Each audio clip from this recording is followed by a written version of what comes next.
এর পাশাপাশি কেউ হয়তো মারা গেছে, তা সেই আত্মা হয়তো সেখানে ঘুরে বেড়াচ্ছে। আশা করি বুঝতে পারছেন।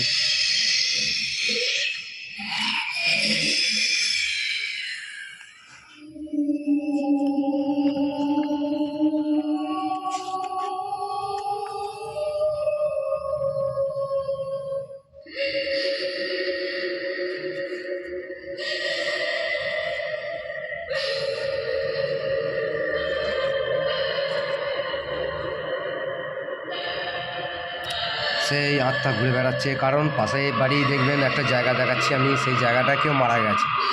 সেই জায়গাটা একটু দেখিয়ে দিই, জায়গাটার মধ্যে ভিডিওটা সবাই আশা করি দেখুন।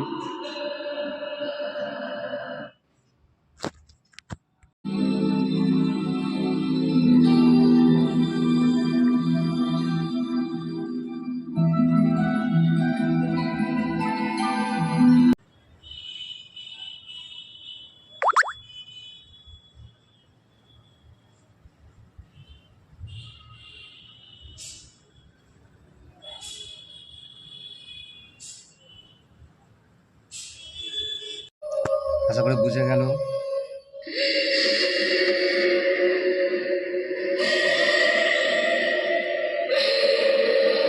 সেই ঘটনাটা যেটা আমি বলতে চাইছি বারবার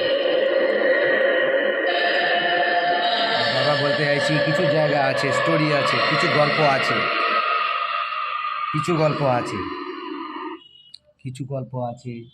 যে বাস্তব ভূতের গল্প, সত্য ঘটনা, ইংরাজিতে জানতে চাইলে ট্রু ইন্ডিয়ান ঘোস্ট স্টোরিজ।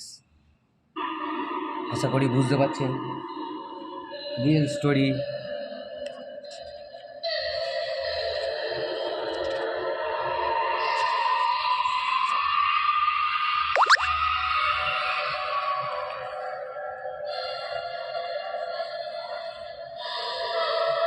যেখানে সার্চ করুন কুলধারা, নিশি ডাক, এইসব জায়গাগুলো, এই জায়গাগুলো অবশ্যই শুনতে পাবেন, জানতে পারবেন, দেখতে পারবেন। বাস্তব ভুতুরে ব্যাপার আছে। রাজস্থান জামালি কামালি মসজিদ, আশা করি বুঝতে পারছেন। আচ্ছা, প্রায়শই ভারতীয় লোককথা ও বাস্তব জীবনে অভিজ্ঞতা থেকে এসেছে। জামালি মসজিদ দিল্লি, ছোটোবেলার ঘটনা, তারপর মানুষ কুলধারা গ্রাম রাজস্থান। আচ্ছা, ভাঙার ফোর্ট রাজস্থান, এক প্রেমিক পুরুষের অভিশাপের সূর্য ডুবে গেলে যাওয়া সেই জায়গাটা নিষেধ আছে। আশা করি বুঝতে পারছেন।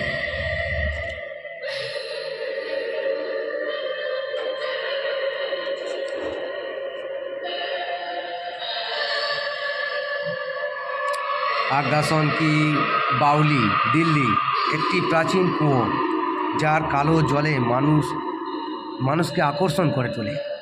আকর্ষণের মধ্যে মনে হয় যেন ঝাঁপ দিয়ে দেওয়া হয়, যেন মনে হবে যেন ঝাঁপ দিতে ইচ্ছা হয়। ঠিক আছে, সেই জায়গাটার নাম হচ্ছে আগ্রাসন কি বাউলি, দিল্লিতে অবস্থিত। আচ্ছা, জামালি কামালি মসজিদ দিল্লি, যেখানে অদৃশ্য শক্তির দ্বারা মানুষকে থাপ্পড় মারা হয়, যার কণ্ঠস্বর এখনও শোনা যায়।